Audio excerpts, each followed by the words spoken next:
बिना जिसके कर्म कति नष्ट हो जाते हैं, बिना कर्म किए हुए उसको लाभ होता, वह फल प्राप्त होता है। तो वो तो ये ब्रह्म काल के लोक में हम आए तो इसने हमारे ऊपर कर्म के फल को प्रदान कर दिया कि जैसे तू करेगा वैसे फल पाएगा, यहाँ का एक विधान बना दिया। तो इस कर्म लगाए ब्रह्म ने, और ब्रह्म की उत्पत्ति हुई पूर्ण परमात्मा से, अविनाशी प्रभु से।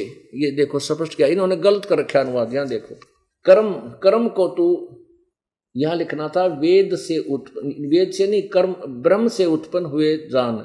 और ब्रह्म देखो, ब्रह्म का अर्थ वेद कर दिया। यहां लिखना था ब्रह्म को अविनाशी परमात्मा से उत्पन्न हुआ जान। और इससे सिद्ध होता है कि सर्वव्यापी सर्वगतम ब्रह्म, यानी इस ब्रह्म से, जिससे उस पूर्ण परमात्मा की उत्पत्ति हुई, इस ब्रह्म की, इससे अलग और परम अक्षर ब्रह्म है वो, जो गीता जी के अध्याय नंबर 15 के श्लोक 17 में लिखा है कि वही सर्वगतम ब्रह्म यानी सर्वव्यापी परम अक्षर परमात्मा, यानी सच्चिदानंद घन ब्रह्म, वो पूर्ण परमात्मा ही सदा ही यज्ञों में प्रतिष्ठित है। अब इस पॉइंट को पकड़ना आप, कि सदा ही वो परम अक्षर सर्वव्यापी परमात्मा, परम अक्षर परमात्मा ही यज्ञों में प्रतिष्ठित है। यानी जब हम कोई धार्मिक अनुष्ठान करें तो उस पूर्ण परमात्मा को इष्ट रूप में मानकर उसके बताए अनुसार साधना करें, तो उसकी पूजा करें। जैसे हमने अभी ये उल्टा लटका हुआ ना, ये भक्ति रूपी पौधा आपने देखा, तो हमने मूल परमात्मा को यज्ञ या धार्मिक अनुष्ठान में मुख्य मानकर, इष्ट मानकर इसकी पूजा करनी है। यहां इसकी पूजा करेंगे तो इस पूजा के करने से ये देवता बढ़ेंगे, पौधे की टहनियां बड़ी हो जाएंगी और बड़े होकर इन टहनियां का फल लागेंगे। और ये बड़े हुए देवता इस तरीके से बड़ी हुई टहनियां यानी पूर्ण परमात्मा की पूजा करने से इन देवताओं के पास हमारे संस्कार पहुंच जाएंगे, यानी भक्ति रूपी पौधा एक पेड़ बन जाएगा, उन्नत हो जाएगा। फिर ये पेड़ बिना मांगे फल देगा, बिना पूजा के, क्योंकि इनके पास इतने संस्कार हो जाएंगे, अपने आप ये फल लदपद हो जाएंगे। अब देखना, अब फिर पढ़ना 3 से तीसरे का 10 से 15। अभी तो आपको एक मोटा मोटा सुनाया था, अब देखिएगा अध्याय नंबर 3 का श्लोक 10। प्रजापति ब्रह्मा ने कल्प की आदि में यज्ञ सहित प्रजाओं को रचकर कहा था, तुम लोग इस यज्ञ के द्वारा वृद्धि को प्राप्त हो और यह यज्ञ तुम लोगों को इच्छित भोग देने वाला हो। 11वें में कहा है कि यज्ञ के द्वारा देवताओं को उन्नत करो और वे देवता तुम लोगों को उन्नत करें। इस प्रकार निस्वार्थ भाव से एक दूसरे को उन्नत करते हुए तुम लोग परम कल्याण को प्राप्त हो जाओगे। 12वें में क्लियर किया है कि यज्ञ के द्वारा बढ़ाए गए देवता। अब फिर देखो, इस शास्त्र अनुकूल साधना, ये तो शास्त्र विरुद्ध है। ये है विहित कर्म, यानी शास्त्र अनुकूल साधना से पूर्ण परमात्मा को इष्ट मानकर और इस की पूजा करने से, पूर्ण परमात्मा की पूजा करने से ये देवता यानी शाखा, ये टहनी शाखा रूपी देवता उन्नत हो जाएंगे। ये पूरा पेड़ बन जाएगा और पेड़ बनकर बिना मांगे ये टहनियां का आप फल लगेंगे, अपने आप देंगे। इसका ये भावार्थ समझें। यज्ञ के द्वारा बढ़ाए हुए देवता यानी ये टहनी तुम लोगों को बिना मांगे ही इच्छित भोग अवश्य निश्चय ही देते रहेंगे, और उन देवताओं के द्वारा दिए हुए भोगों को जो पुरुष इनको बिना दिए भोगता है वो चोर ही है। कहने का भाव यह है कि परमात्मा पूर्ण ब्रह्म की पूजा करने से तुम्हारे शुभ संस्कार बने। शुभ संस्कार बनने से ब्रह्मा विष्णु महेश के पास आपका अकाउंट आएगा। जैसे आपने कोई सारा एक किसी सेठ के यहाँ कंपनी में या नौकरी की है सरकार की, आपने 30 दिन की आपकी हाजिरी लागी, कैशियर के पास पहुँच गया, उसकी आपकी तनख्वाह बन गए, तो वो कैशियर आपको बिना मांगे जाते कहेगा जाओ जी अपनी तनख्वाह ले जाओ, क्योंकि आपने उस राजा की, सेठ की, उस मूल की पूजा कर रखी है। आपने वो आपका धन वो बन चुका है। तो ऐसे आप इस पूर्ण परमात्मा की भक्ति करोगे, इसकी पूजा करोगे, तो आपके संस्कार दें तो ब्रह्मा विष्णु महेशी, लेकिन वो बिना मांगे देंगे, क्योंकि आपने उस पूर्ण परमात्मा की पूजा विधिवत कर रखी है। और जो आपको संस्कार मिला है उसमें से कोई फेर पुण्यदान नहीं करता, यानी फिर धर्म अनुष्ठान नहीं करते, भक्ति नहीं करते, कहते वो तो चोर हैं, परमात्मा के चोर हैं, वो अपना पेट भरने के लिए ही पाप खा रहे हैं, वो पुण्य नहीं कर पा रहे, आगे चल के वो बहुत दुख पाएंगे। इस प्रकार इसको समझाने की चेष्टा की है। अपनात्मा इस सतलोक आश्रम करौथा में और इस बरवाला में यही धार्मिक अनुष्ठान शास्त्र अनुकूल पूरी पृथ्वी पर एक ही ये स्थान है जहाँ पर शास्त्र अनुसार साधना बताई और करवाई जाती है, और इसी से आपके पुण्य कर्म बन रहे हैं। ये 5 यज्ञ करनी होती है। एक यज्ञ है धर्म की, दूसरी यज्ञ है ध्यान, और तीसरी यज्ञ हवन की, चौथी यज्ञ परिणाम, 5वीं यज्ञ ज्ञान की है। यहाँ पर 5 यज्ञ चलती हैं। एक तो धर्म यज्ञ, यहाँ पर भंडारा, दिन रात अखंड भंडारा निस्वार्थ भाव से और फ्री चलता है, मुफ्त। इसमें आप जी पुण्यात्माओं का सहयोग है, आपका दिया हुआ वो संस्कार से जो आपको प्रभु ने दिया, उसी में से आप पहले आपने बीज रूप में बीजा, और फिर ये आपको इतना पुण्य देगा बहुत ज़्यादा। अब जैसे ये धर्म यज्ञ यहाँ चल रहा है, कितनी पुण्यात्माओं, छोटे छोटे बच्चे, बहन भाई, बुजुर्ग, बूढ़े, बीमार, रोगी आते हैं, और आपके द्वारा दिए हुए उस परमेश्वर के नाम पर वो धन का फिर ये अन्न खा करके कितनी आत्मा प्रसन्न होती है। यहाँ कोई रोटी खाने नहीं आता, यहाँ सब परमात्मा के लिए आते हैं, और इनको खिलाया हुआ भोजन आपका बहुत कई गुना जाकर फल देता है। तो यहाँ एक धर्म भंडारा चलता है, धर्म यज्ञ। दूसरी यज्ञ है, एक यज्ञ है धर्म की, दूसरी यज्ञ है ध्यान। यहाँ आने से प्रभु में हमारा मन लगा रहता है। कई दिन पहले ही चिंता बन जाती है कि आश्रम में जावांगे, सत्संग होगा, ना जाने कितने प्रकार के कामों को आगे पीछे करते हैं। तो वो चिंतन भी आपका प्रभु के लिए एक धर्म यज्ञ, ध्यान यज्ञ बन जाती है। ये मेडिटेशन नहीं है ध्यान यज्ञ, ये तो हठ योग है। हठ योग को सभी सदग्रंथों में और संतों ने जो है उसको ठीक नहीं बताया है, गलत बताया है। जिन भी महापुरुषों ने परमात्मा पाया है उन्होंने किसी ने हठ योग नहीं किया।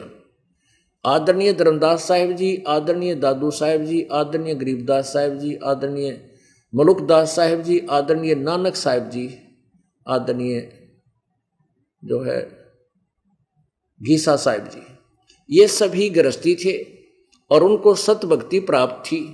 इन्होंने अपना काम करते करते जब नानक साहिब जी को परमात्मा बेई नदी पर मिले, सचखंड दिखाया, वापस छोड़ दिया, फिर काशी बनारस के अंदर परमात्मा उसी धानक रूप में, जुलाहे के रूप में अपनी लीला भी कर रहे थे और कर्म करते हुए भक्ति करके दिखा रहे थे कि न्यों मिलेगा भगवान, न्यों मिलूंगा मैं। उस लीला को कर रहे थे। तो नानक साहिब जी को कहा था कि मैं बनारस में एक धानक जुलाहे के रूप में काम करता हूं, वहां आ जाना, तुझे सतनाम दूंगा। तब नानक साहिब जी ने वहां जाकर देखा कि वो ही परमात्मा जो सचखंड में देखा था आज वो धानक रूप में बैठा है प्रभु। तो गुरु ग्रंथ साहिब में महला पहला की वाणी प्रश्न नंबर 24 पे लिखा है कि फाई सूरत मलुकी वेश ए ठगवाड़ा ठगी देश खरा सियाणा भोता भारी ये धानक रूप रहा करतार। आंखों में पानी भर के उस प्यारी आत्मा ने और उस परमेश्वर को काशी बनारस में पाया। उसके बाद उन्होंने 10-12 वर्ष इधर उधर प्रचार किया। फिर परमेश्वर मिले कि प्यारी आत्मा तो अपनी भक्ति कर ले, अब ये काबू में नहीं आने देंगे, ये अज्ञानी लोग हमारे को ऊपर नहीं आने देंगे, आने दे समय फिर इनको ठीक करेंगे। तो उसके बाद नानक साहिब जी 16 वर्ष तक अपने घर पर रहे और खेती बाड़ी की और भक्ति भी की और अपना काम मोक्ष बनाकर चले गए। तो प्रसंग चल रहा था कि यहाँ पर 5 यज्ञ होती हैं। एक यज्ञ है धर्म की, दूसरी यज्ञ है ध्यान यानी चिंतन प्रभु का, और तीसरी यज्ञ हवन की। यहाँ पर जो है जितने भी अखंड पाठ होते हैं, जैसे 100 अखंड पाठ हो गए, 200 हो गए, तो 200 ज्योति जलाई जाएंगी, 3 दिन अखंड जलेंगी देसी घी की, ये हवन बनेगा। और वैसे भी कोई जैसे ज्योति संकल्प केवल एक ज्योत जो है ना हवन यज्ञ के लिए जो घी आदि दान करते हैं उनकी ज्योति अलग जलती रहती है। तो ये हवन यज्ञ हो रही है। हवन कैसे करते थे? जैसे ये ऋषि लोग तो करा करते, लकड़ियां डाल कर बड़ा कुंड बना कर, किसका करा करते? राजाओं का करा करते, अपने करते बेरा पट्टे, और राजाओं के करते दिखे करते बड़ा कुंड बना लेते, उसमें फिर दे कटोरियां के साथ स्वाहा स्वाहा न्यों लगे रहते। तो उस लकड़ियों से द्वारा किए गए हवन से अब हम जो हवन का तरीका परमेश्वर ने बताया है कि एक दीप जला दे ज्योति, एक रुई की बात बना के आप एक 50 ग्राम 100 ग्राम रुई से आप 10 क्विंटल घी को हवन कर सकते हैं। और 10 क्विंटल घी को हवन करने के लिए कम से कम भी यानी 2 मन लकड़ी जलें, और 2 मन लकड़ियाँ में कितना कार्बन डाइऑक्साइड होगा, वो 7 बेनिफिट के साथ जो है ना उसका साइड इफेक्ट गणा है। और इसमें एक ज्योति जला दे और उसमें घी डालने जा, वह ज्योति तो जले खत्म ना हो पावे और घी सारा जल जाएगा। तो ऐसे परमेश्वर ने ये तरीका बताया था 600 वर्ष पहले, और तकरीबन फिर पूरे हिंदू समाज में ये धार्मिक प्रवृत्ति थी। हमने भी देखी अपने घरों में कि सभी देसी घी की जोत जलाया करते थे। और ये कुछ संत ऐसे हैं, कुछ ऐसे पंथ हैं, इसे सरफरे, उन्होंने ऐसा जुल्म कर दिया कि जो थोड़ा बहुत हवन यज्ञ का जो लाभ होता था वो भी बंद करवा दिया। कहते हैं नहीं, जोत नहीं जलानी, देसी घी की जोत नहीं जलानी, हमने तो अपने अंदर जोत देखनी है। अंदर की जोत ने के चाटोगे, वो तो काल है भीतर। हम तो इस परमात्मा तो इस अंड और पिंड के पार है, हमने तो वहां देखना है, उसको वहां जाना है। तो इन्होंने बैठा दिया, धार्मिकता का कति नाश कर दिया। ज्ञान इनका है नहीं, एक आने का समाधान उनके पास कोई है नहीं, और थोड़ा बहुत पुण्य करते थे वो भी बंद करवा दिए, सीधे भूत बनवा दिए। यहाँ 5 यज्ञ हो रही है, उसका वर्णन किया जा रहा है। हवन यज्ञ हो रही है, तीसरी यज्ञ हवन की, और चौथी यज्ञ प्रणाम। हम यहाँ दंडवत प्रणाम करते हैं। इस प्रणाम करने से भी एक अश्वमेघ यज्ञ के तुल्य पुण्य मिलता है। और 5वीं यज्ञ है ज्ञान की, जैसे गीता जी के अध्याय नंबर 4 के श्लोक नंबर 33 में कहा है कि इस द्रव्य में यज्ञ से ज्ञान यज्ञ श्रेष्ठ है। यानी तत्व ज्ञान के माध्यम से तुझे ज्ञान होगा कि भक्ति कैसे करनी चाहिए। उस पर उस ज्ञान यज्ञ को श्रेष्ठ इसलिए बताया है कि उससे नो पता लगेगा कि कौन भगवान है पूजा के योग, कौन पूजने योग नहीं है, हम किसकी पूजा कर रहे हैं, वह ठीक है या गलत है। तो इसका निर्णय ज्ञान यज्ञ से, इस तत्व ज्ञान से हो रहा है। और ज्ञान यज्ञ का जो फल है, केवल कई क्या करते हैं, केवल हवन करते हैं और एक गायत्री मंत्र का जाप कर लेते हैं, कहते बेड़ा पार हो गया। नहीं, एक हवन करते वो हवन यज्ञ, गायत्री मंत्र का पाठ कर दिया वो ज्ञान यज्ञ। केवल इन दोनों यज्ञों से मोक्ष नहीं है। यज्ञ तो ऐसा समझो जैसे कोई भयंकर बीमार है, रोगी, और काफी कमजोर हो रहा है, तो डॉक्टर सबसे पहले ग्लूकोज ला देगा। ग्लूकोज लगाने से क्या होगा कि उसके शरीर उसका मेंटेन रहेगा, वो ठीक रहा रहेगा, लेकिन उसे रोग नहीं कटेगा ग्लूकोज से। वो रोग काटने की औषधि, इंजेक्शन वो अलग है, वो साथ खाने पड़ेंगे।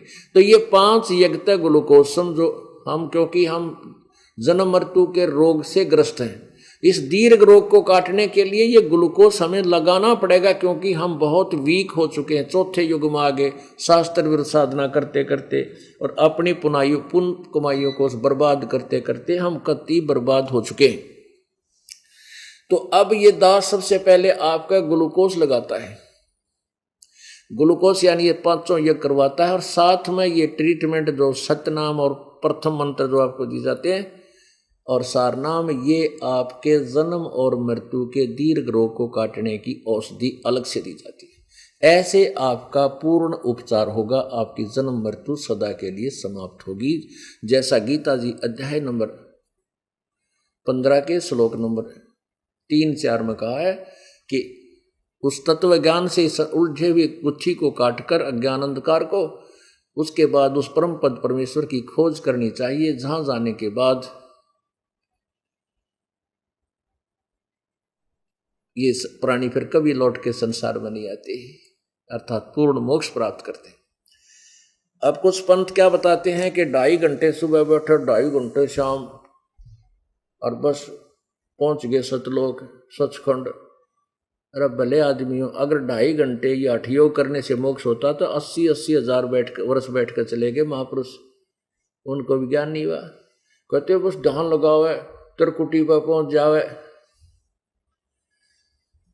परमात्मा कहते हैं झूठा ज्ञान ध्यान कहाँ लावे, ये बात विदा चतुराई। थारा ज्ञान ने झूठा, थारी थ्योरी है गलत, तुम ध्यान कहाँ लगा रहे हो। झूठा ज्ञान ध्यान कहाँ लावे, ये बात विदा चतुराई। तुम्हारी ये बात विवाद करने की चतुरता है तुम्हारे पास, झूठा ज्ञान ध्यान कहाँ लगाओगे जब तुम्हारा ज्ञान ही गलत है।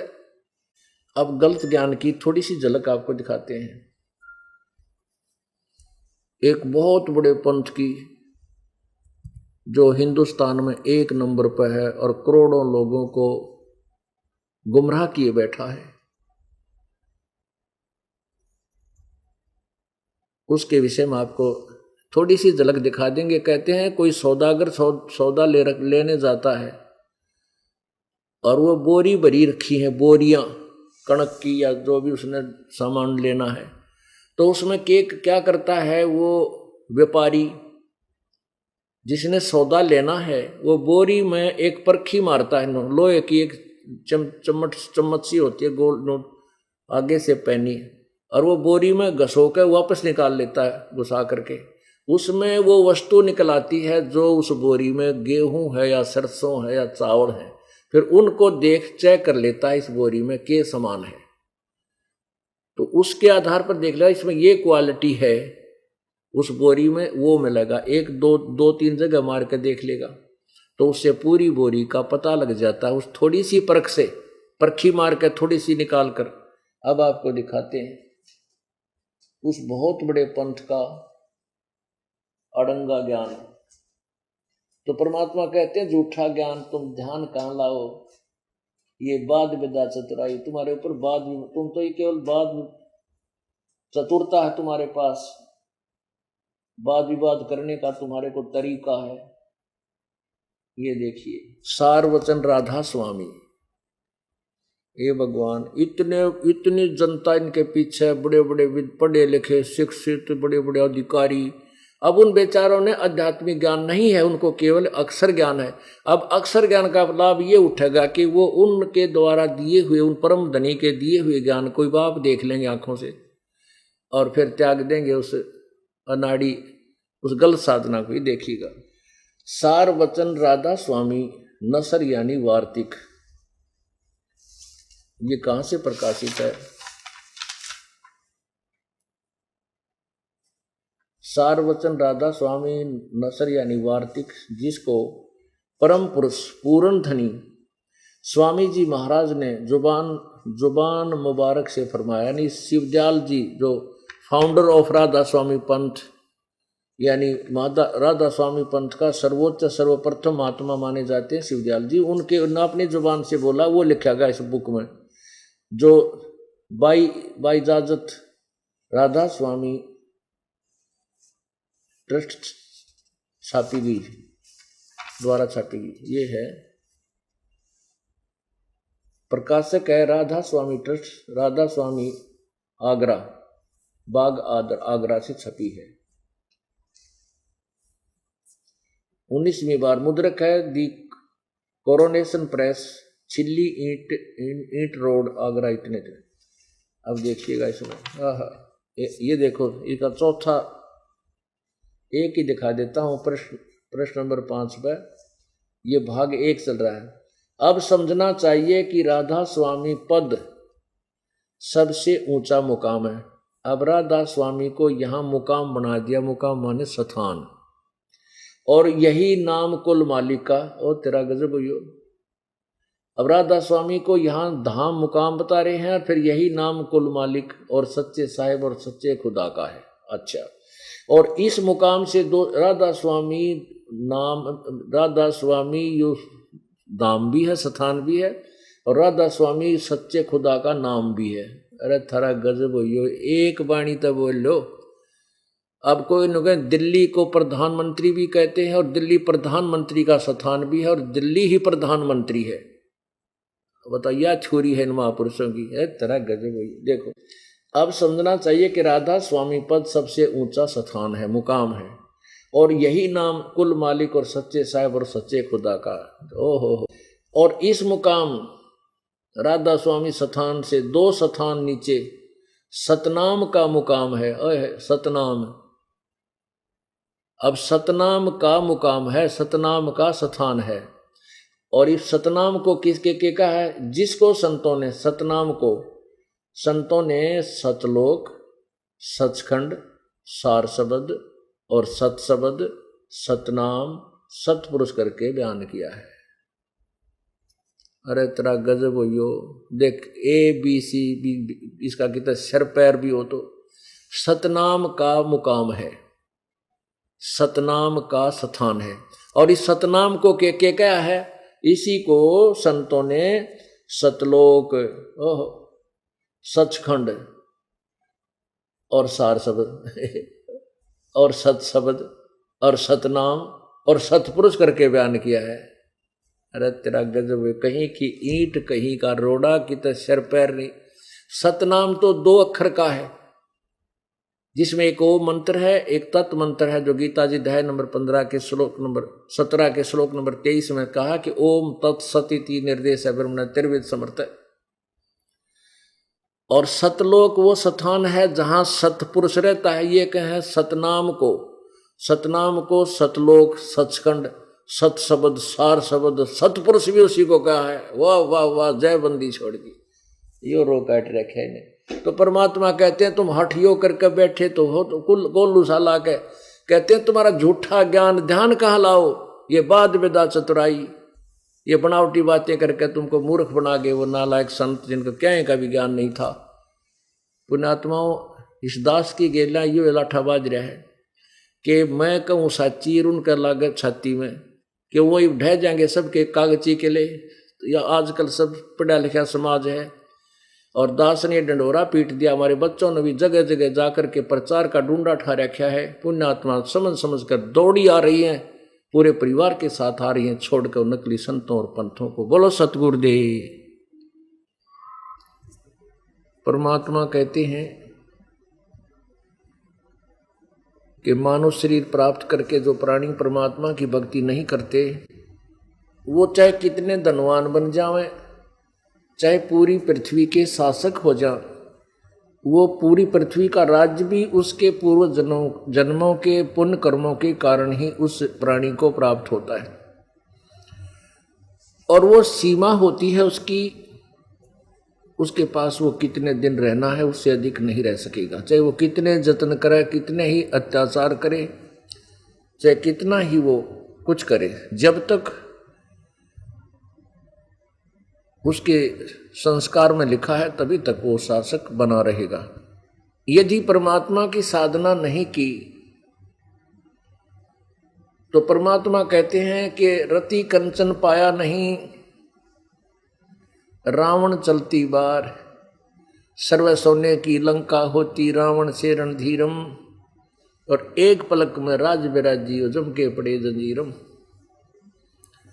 पूरी सोने की लंका बना रखी थी, इतना धनवान राजा था, और स्वयं भी सूरवीर बहादुर था, खूब योद्धा था।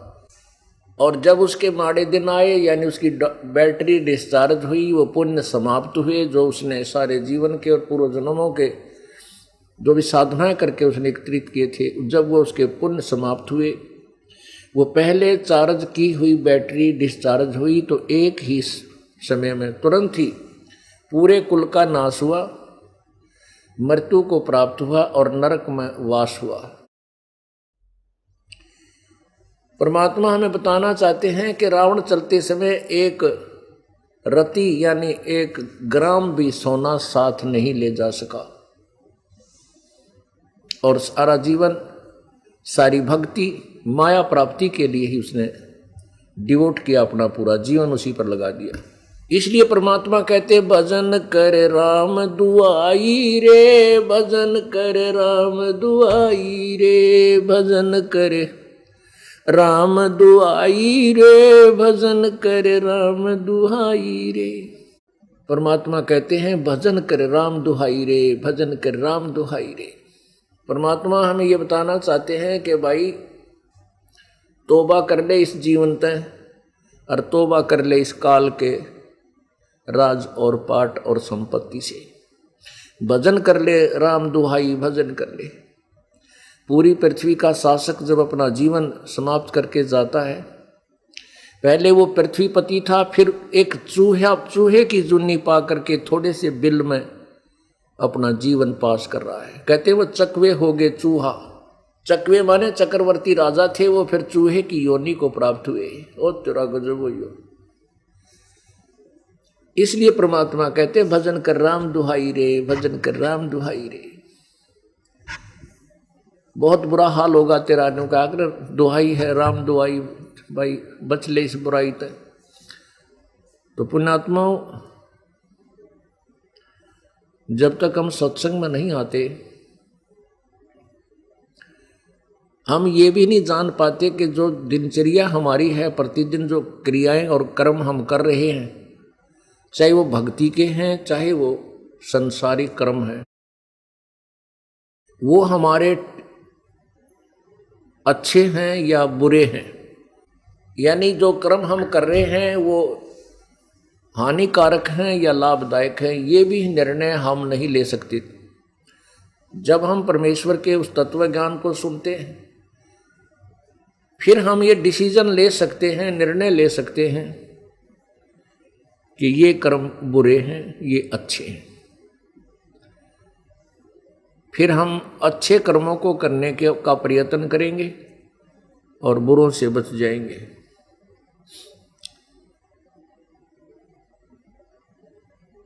इसलिए सत्संग के अंदर आना अति आवश्यक है।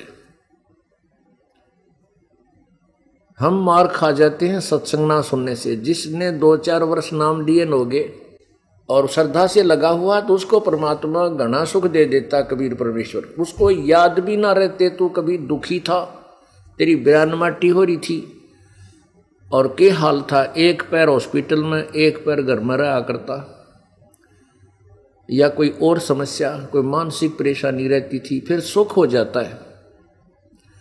सुख होने के बाद ये काल फिर अपनी और चाल चलता है,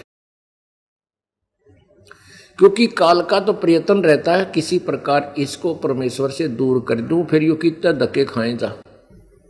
तो उसके मन में रह रह कर कुछ ना कुछ खरपतवार पैदा होते रहते हैं।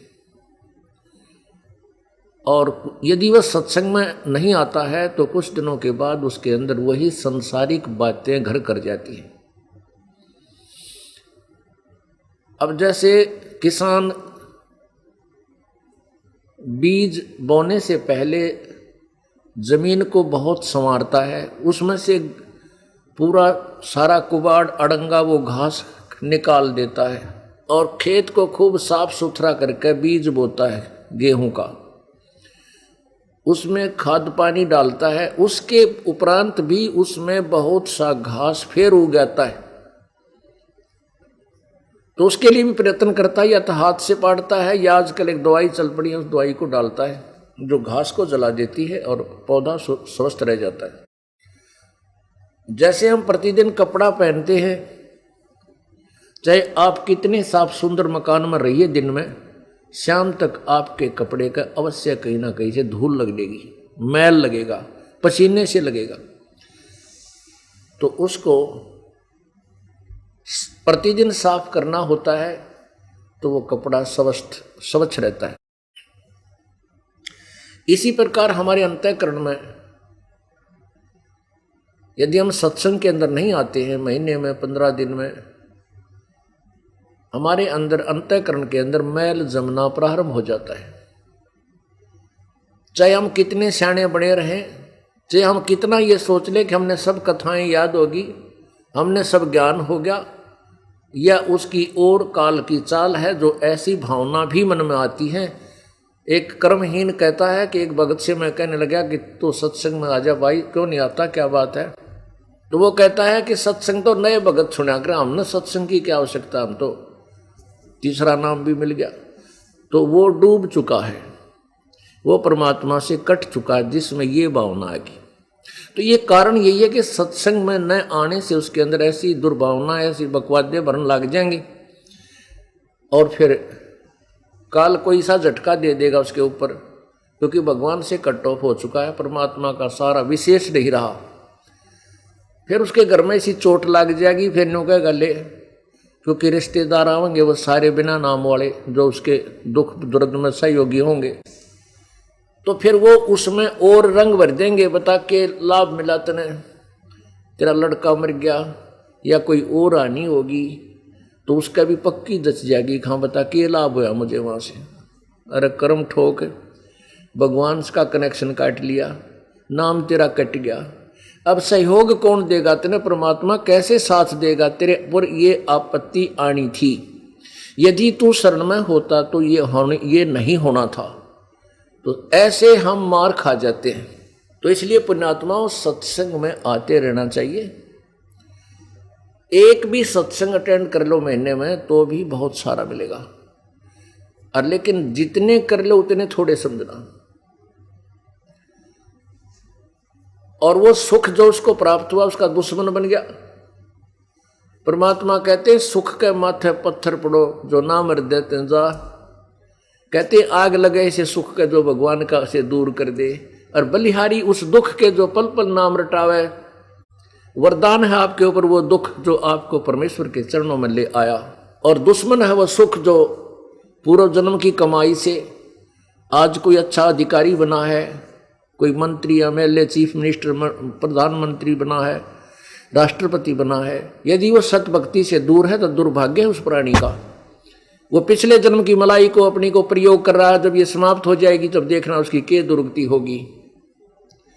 भारत के राष्ट्रपति ज्ञानी जैल सिंह जी जब राष्ट्रपति पद से वो हट गए थे, उसके बाद उनका एक्सीडेंट हो गया, पैरालाइसिस होकर के 6 महीने तक दुर्गति को प्राप्त होकर के उनका शरीर अंत हुआ। पुण्यात्माओं इन दृष्टांतों को देखकर हमें डर लगना चाहिए। और कहते हैं जीवत जग में जूती पड़े फिर जम तोड़े छाती। इसी जन्म में भी उसकी दुर्गति हो जाएगी जो भक्ति परमात्मा से दूर है। जब उसकी पूर्व जन्म की वह बैटरी डिस्चार्ज हो लेगी और फिर यम के दूत बिरान माटी करेंगे, वहां कोई बचाने वाला नहीं है जब तक सतगुरु साथ नहीं। इसलिए परमात्मा हमें बार बार कहते हैं भाई लूट सको तो लूटियो, राम नाम की लूटी, पीछे फिर पछताओगे, प्राण जहांगे छूट। नहीं भरोसा देह का, विनस जावे छन माही, श्वास उश्वास में नाम जपो भाई और यतन कछु नाही। श्वास उश्वास में नाम जपो, व्यर्था श्वास मत खो, ना जाने इस श्वास को हो, आवन हो के न हो। पुण्यात्माओं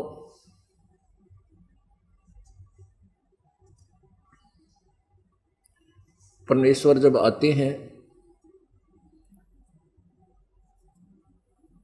अपनी प्यारी आत्माओं को भक्ति से परिपूर्ण करते हैं, तत्व ज्ञान देते हैं, सत्य साधना बताते हैं, उनको भक्ति का धनी बना करके वो प्रस्थान कर जाते हैं, अपने सतलोक चले जाते हैं। आज से 600 वर्ष पहले परमेश्वर आए थे, उन्होंने यही तत्वज्ञान जो दास उन्हीं का दिया हुआ, उन्हीं की अनमोल भेंट जो अपने पुण्यात्माओं को देकर चले गए, ये दास आपको बांट रहा है, आपको बखेर रहा है, दे रहा है। उस समय परमेश्वर आए थे, अपनी शक्ति से अपनी प्यारी आत्माओं को अपने चरणों में लगाया था, क्योंकि उस समय हम ज्ञान इतना नहीं जान सकते थे जितना अब वर्तमान में हम समझ सकते हैं। ये काल क्या चाहता है? काल ये चाहता है कि ये प्राणी भगवान से कति आस्था हटा ले ये नास्तिक हो जा, फिर काल का दाव लगा रहेगा कि ये तत्व ज्ञान से दूर रहें, परमात्मा से आस्था हट जावे, ये नास्तिक हो जावे और बुराइयां में लग जावे, आपस में लड़ाई झगड़े चोरी ठगी इन बकवादों में ये प्राणी बढ़ा रहे लगा रहे। और परमेश्वर कबीर जी चाहते हैं कि कलयुग के इस बिचली पीढ़ी के समय तक, जो अब वर्तमान में ये शुभ समय चल रहा है, इस तक परमात्मा की महिमा, परमात्मा की समर्थता प्राणी के हृदय में बनी रहे। इसलिए परमेश्वर स्वयं ही आते हैं और स्वयं ही भिन्न भिन्न रूप धारण करके ऐसी अनहोनी कर देते हैं, जिस कारण से कई वर्षों तक, एक दो एग्जाम्पल, कई वर्षों तक उसी का सहारा लेकर ये प्राणी भगवान की तरफ आकर्षित रहता है। और काल ये चाहता है कि ये भक्ति से दूर हो जाए, भगवान ये भजन नहीं, शास्त्र विरुद्ध साधना करते रहें, जिससे इनको लाभ कुछ होना नहीं, फिर कोई आपत्ति आवेगी वो पूरा ही कैर ढा जाएगी और फिर अब पूरा परिवार नास्तिक हो जाता है। कहते हैं हमने इतनी साधना की, हमें लाभ क्या हुआ, जबकि वो साधना शास्त्र विरुद्ध थी। गीता जी अध्याय नंबर 16 के श्लोक नंबर 23 में कहा कि शास्त्र विधि को त्याग कर जो मनमाना आचरण, मनमानी पूजा करते हैं, उनको न तो कोई सुख हो, न उनकी गति हो और न ही उनके कोई कार्य सिद्ध हो, उनको सिद्धि प्राप्त हो, कुछ नहीं हो सकता, अर्थार्थ व्यर्थ है। तो हम सभी पहले शास्त्र विधि त्याग का मनमाना आचरण लोक वेद के आधार से कर रहे थे और जो आपत्तियां आनी थी वो पूरी ही आ जाती थी। इस कारण से मानव समाज नास्तिक होता जा रहा था।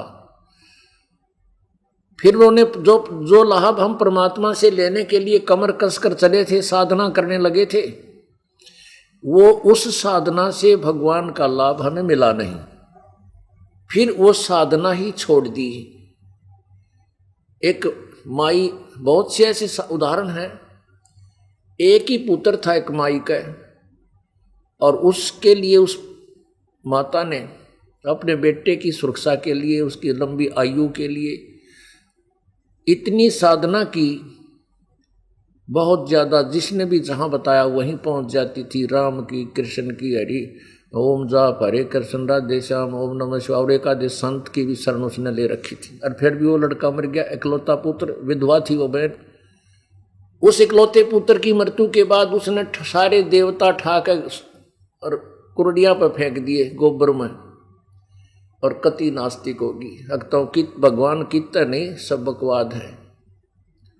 और काल यही चाहता है कि ये भगवान से दूर हो जाए, फिर इनकी मैं आप रेल बनाए रखूं।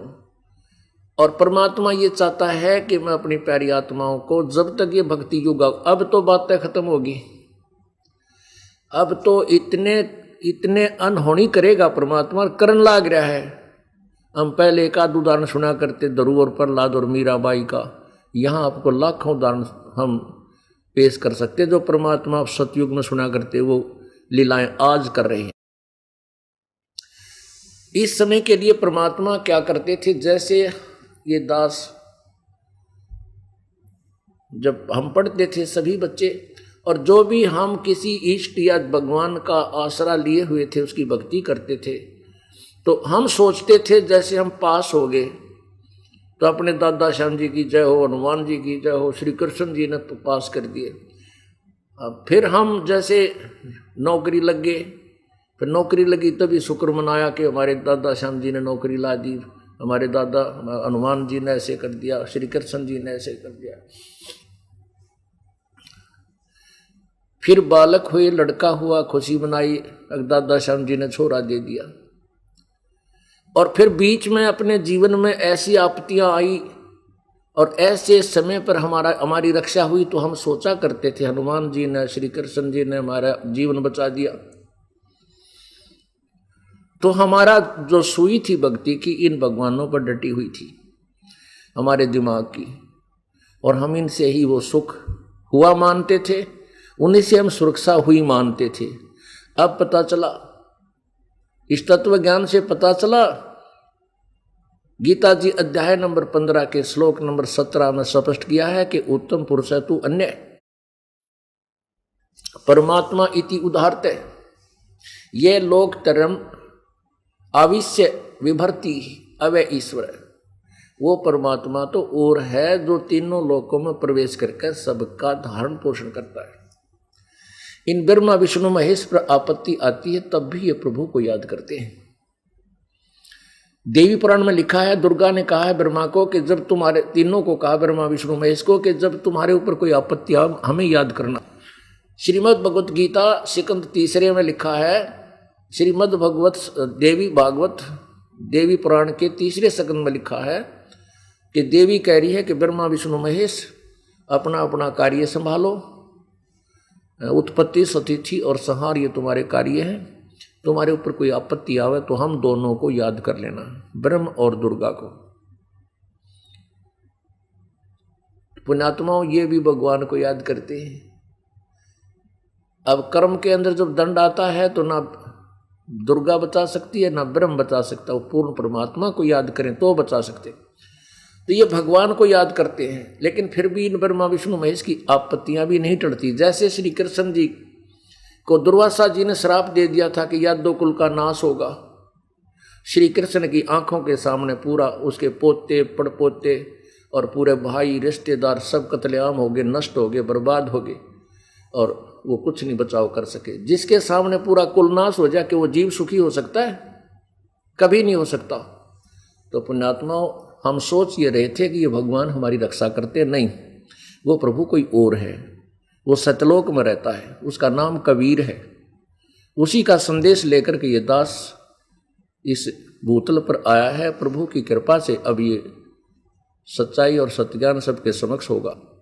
तो पुण्यात्माओं जैसे वो प्राणी विमुख हो गया जो पहले भक्ति हमारी कर रहा था, अब उसने काल प्रेरणा से अपनी मंदबुद्धि से सत्संग में आना छोड़ दिया और ये कहने लगा कि सत्संग तो नए भक्तों के लिए होता, हमें तो पूर्ण ज्ञान हो गया।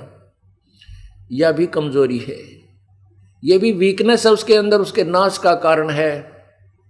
जैसे किसी भी प्रकार का आपके जन्म में प्रेरणा आती है और सत्संग और सतगुरु की तरफ आने में आलस बनता है, आपके अंदर कमजोरी है, वो भी कमजोरी है। एक बूढ़ा बीमार हो गया, एक बुजुर्ग था, वो उससे पहले अस्थि पिंजर सा था, कुछ बुखार बुखूर हो गया उसका। डॉक्टर के पास गया, डॉक्टर से बोला जी मेरे कमर में दर्द रहता है। डॉक्टर बोला, उसने देखा डॉक्टर ने, ये तो दुर्बल है, बहुत ही कमज़ोर आदमी है, शक्तिहीन हो चुका है।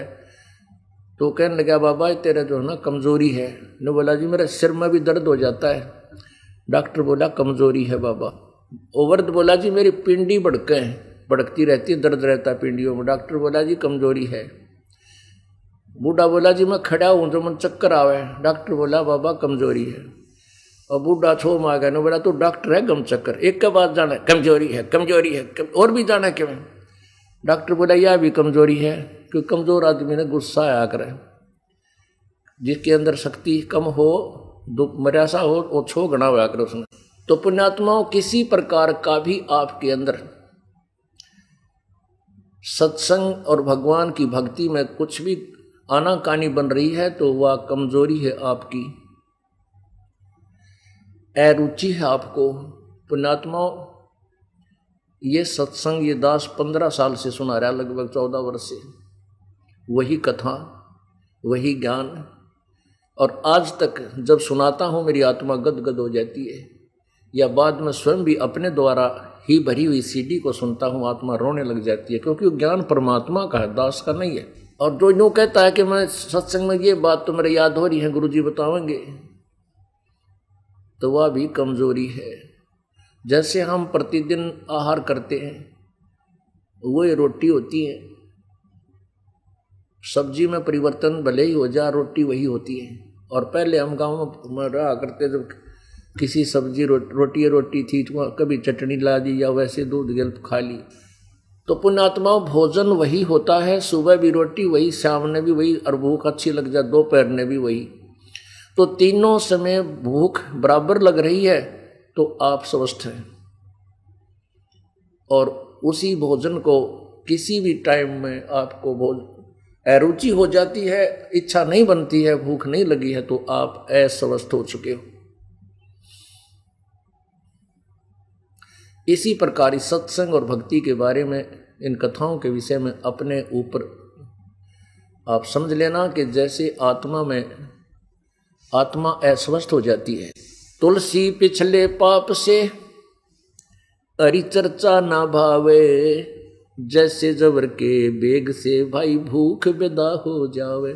जैसे किसी को बुखार हो गया हो, जबर हो, तो उसको भूख नहीं लगती, और ये प्रतिदिन खाने वाला स्वादिष्ट भोजन भी कड़वा लगता है, अस्वादिष्ट हो जाता है। काजू का मनुखा दाख, सेब संतरे जो कितने मीठे होते हैं, स्वादिष्ट होते हैं, वो भी कड़वे लगते हैं, बहुत बुरे। नीम जैसे कड़वे उनको लगते हैं, किसको? जिसको बुखार हो गया। तो पुण्यात्माओं इसी प्रकार जो पाप कर्मों से ग्रस्त है प्राणी, उसको परमात्मा की कथा, परमात्मा की चर्चा रूपी मनुखा दाख, सेब संतरे और ये आहार भोजन अस्वादिष्ट लगने लग जाता है। अब इसका उपचार क्या है, इसका विकल्प क्या है कि इस बुखार को उतारा जाए ताकि ये स्वादिष्ट लगे? उसके लिए कड़वी कैप्सूल, कड़वी दवाई को, जैसे मलेरिया है तो कड़वी कुनीन खानी पड़ेगी, वो गोलियां। ना रुचि हो तो भी फांकी मारनी पड़ेगी। उन कड़वी दवाइयों के खाने से वो स्वस्थ होगा, और जब वो स्वस्थ हो जाएगा तो फिर वह सूखी रोटी भी वो समय पर खा जाएगा। उसने भूख इतनी जबरदस्त लगेगी कि सब्जी की इंतजार भी नहीं करेगा, सूखी रोटी खा जाएगा। और जब वो बीमार होता है, कदे खिचड़ी बनवावे, एक बार जीभ कला कहने का मन ना अच्छी लगती, रख दे एक तरफ, फिर कभी चावल बनवा ले, कुछ खा ही नहीं सकता वो, और फिर वो सूखी रोटी ऐसी लगे जैसे मिश्री लगा करे। तो पुण्यात्माओं जिनके ऊपर पाप कर्मों का दबाव है, वो प्राणी राम नाम की चर्चा नहीं सुन सकता।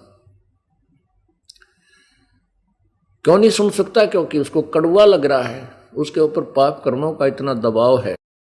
उसका ट्रीटमेंट क्या है, उसका उपचार क्या है?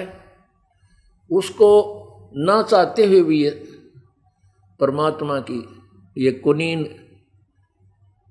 रूप में, दवाई रूप में ये सत्संग विचार सुनने ही पड़ेंगे, जो कानों के माध्यम से उसके शरीर में प्रवेश करेंगे और अंतःकरण के मैल को साफ कर देंगे। और कुछ दिनों में इतनी रुचि बनेगी उस प्राणी की भक्ति में, परमात्मा के इस ज्ञान में, 100 काम त्याग कर और सैकड़ों किलोमीटर चला जाएगा। जैसे पुण्यात्मा हर 10वें दिन कितनी उमंग के साथ अपने बच्चों को साथ लेकर के आप भी पहुंच जाते हैं। तो आपका बुखार उतर गया, आपके पाप कर्म समाप्त होने लग रहे हैं, बहुत कम हो गए हैं। इसलिए आपको प्रभु की इस भक्ति रूपी इस खुराक में रुचि घनी बन गई। और पुण्यात्माओं जो सत्संग में नहीं आते वो प्राणी कर्महीन है, बहुत पछताएंगे बाद में। अवश्य आना चाहिए, ठीक है, पूरा सदस्य पूरा परिवार नहीं आ सकता है, तो महीने में 6 सत्संग होते हैं, 6 दिन, तो 6 दिन में पूरा परिवार आ सकता है, एक एक दो दो करके। अवश्य आते रहना चाहिए और सत्संग सुनना चाहिए, तो इस प्रकार हम अपने इस उद्देश्य को पूरा कर सकेंगे। परमात्मा क्या बताते हैं कि मानव शरीर प्राप्त प्राणी परमात्मा को नहीं भजते हैं, वो कर्महीन और पाप आत्मा है। मानुष जन्म पाय के जो नहीं रटे हरि नाम, जैसे कुआ जल बिना फिर बनवाया किस काम। ओए होए, एक मनुष्य शरीर मिला है और इसमें भक्ति नहीं करते तो ऐसा है जैसे कोई सुंदर कुआ बना रखा हो, कूप, पक्का भी कर रखा हो और उसमें जल ना हो, उसका नाम कुआं अवश्य है लेकिन गुण कुएं के नहीं है। ऐसे ही जो मनुष्य जीवन प्राप्त करके प्राणी सतभक्ति नहीं करता, अन्य भक्ति, अन्य साधना, आन उपासना, अन्य देवताओं की पूजा जो गीता जी में मना किया वो भी करता तो भी व्यर्थ है, उसका जीवन बर्बाद हो रहा है। नकली संतों के पास भी जो साधना करे वो भी अपना जीवन बर्बाद करे। मानुष जीवन में मानुष शरीर प्राप्त प्राणी दो प्रकार के होते हैं। एक तो वो प्राणी हैं जो पिछले जन्म जन्मांतर के शुभ कर्मों से युक्त हैं, वो किसी जन्म में परमात्मा की शरण में रहे हुए हैं, कबीर परमेश्वर की शरण में। जैसे आज से 600 वर्ष पहले परमेश्वर आए थे बनारस में, उस समय 64 लाख शेष प्रभु के हो गए थे और उस समय परमेश्वर ने उनको केवल प्रथम नाम दिया था, सतनाम भी किसी को नहीं दिया था। और प्रथम नाम भी केवल 5 नाम का था। ये प्राइमरी क्लास है, अर्थात ये तो फर्स्ट एड समझो। वो 5 नाम कौन से थे जो आपको हम प्रथम मंत्र में देते हैं? पहला और लास्ट वाला छोड़ दो, बाकी शेष वो 5 रह जाते। इन यही जाप प्रभु दिया करते थे। इन 5 नामों का ईश्वर अभी तक मचा हुआ था। जैसे एक पंथ है वो 5 नाम देता है कि गुरु ग्रंथ साहिब में लिखा 5 नामा के विषय में। गुरु ग्रंथ साहिब में उन 5 नामों का खंडन किया जो वो बताते हैं, निरंकार, ओंकार, ज्योति निरंजन, सतनाम और सोहम, कहते वो नहीं, वो मंत्र कोई और है। इन 5 मंत्रों के प्रभाव से 64 लाख शिष्य हुए। प्रभु की अपनी वर्ड पावर से, शब्द शक्ति से उनको बहुत लाभ हुए और इतने सुख हुए कि उन्होंने परमात्मा के अतिरिक्त कुछ दिखाई नहीं देता था। वो ज्ञान नहीं समझे क्योंकि उस समय अशिक्षित समाज था, लेकिन परमात्मा की समर्थता से वो पूर्ण रूप से प्रभावित थे कि कबीर जो है ये कोई परमात्मा तो नहीं मानते थे, लेकिन ये मानते थे कि इसकी ये शक्ति वाला साधु है। हम मार क्यों खा गए कि हमने कबीर परमेश्वर को परमेश्वर नहीं माना। क्यों नहीं माना? क्योंकि हमें ज्ञान नहीं था। और परमात्मा बार बार कहते हम ही अलख अल्लाह हैं, कुतुब गोस और पीर, गरीबदास खालिक दनी मेरा नाम कबीर। सैकड़ों बार परमेश्वर ने कहा मैं परमात्मा हूँ भाई, पूर्ण ब्रह्म हूँ, सारी सृष्टि का रचनहार हूँ। लेकिन उस अज्ञान छुरी जो अन्य संतों ऋषियों ने दंत कथा लोक वेद सुना रखा था, भगवान तो निराकार है, वो तो ऐसे है, वो ऐसे है। और फिर भगवान जो साकार माने थे वो राम और कृष्ण, विष्णु, शिव, शंकर जी तक सीमित थे। इसलिए परमात्मा ने आज से 600 वर्ष पहले 64 लाख शिष्य जो बने थे उनको प्राइमरी की पढ़ाई कराई थी। इसलिए करागे थे कि इनके हृदय में इस भक्ति युग तक जो 500-600 साल के बाद आना था, तब तक इनको मनुष्य जीवन मिलता रहे और फिर इनके अंदर चाह भी परमात्मा की बनी रहे। उसी के परिणाम स्वरूप आपको मानव शरीर प्राप्त होता आ रहा था, जिस कारण से आपको परमात्मा की तड़फती चाह थी। इसलिए आप कहीं ना कहीं किसी साधना को कर ही रहे थे।